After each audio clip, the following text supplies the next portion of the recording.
J'explique aux gens que le problème de fond, c'est que le mot papier vient de papyrus.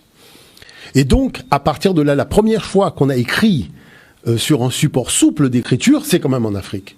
Maintenant, le livre se dit médiat en égyptien ancien, et la bibliothèque, c'est-à-dire là où il y a tous les livres, se dit père médiat. Donc la maison du livre. Donc si le mot existe dans le dictionnaire et dans les textes égyptiens, c'est qu'il y a bien un espace. Mais quel est le problème ? On va expliquer les choses très simplement parce qu'il ne reste pas beaucoup de temps. Vous savez, un papyrus, quand vous le déroulez, vous avez ce document, donc vous commencez à le lire et vous enroulez d'un côté et vous déroulez de l'autre parce que ça peut faire 800 mètres de long. Et il y a eu un jour un ancêtre qui s'est dit, mais pourquoi ne pas plier le papyrus en accordéon ? Et quand il a plié en accordéon, on se dit, ben, ils ont commencé à lire page par page, page par page. Et il s'est dit, mais finalement, si on met toute l'information sur une page, on tourne la page, on a toute l'information, donc à partir de là, ça permettrait finalement d'avoir une praticité au niveau de la lecture. Et donc quand ils ont fait ça, ils ont cousu cette partie-là avec du cuir, et ça donne le premier livre. Mais le premier livre, les manuscrits de Nag Hammadi, c'est en Afrique.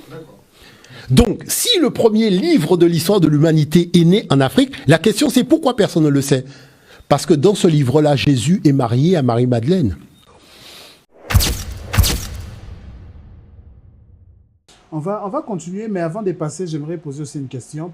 Concernant les livres apocryphes, les livres qu'on a retirés de la Bible, est-ce que les messages qui étaient dedans contredisaient la Bible? C'est pour ça qu'ils ont retiré, ou il y avait des contradictions, il y avait des choses que l'Église voulait cacher au peuple, aux croyants? Pas nécessairement caché, mais je pense, à mon avis, qu'il y avait des choses qui n'allaient pas aux principes établis.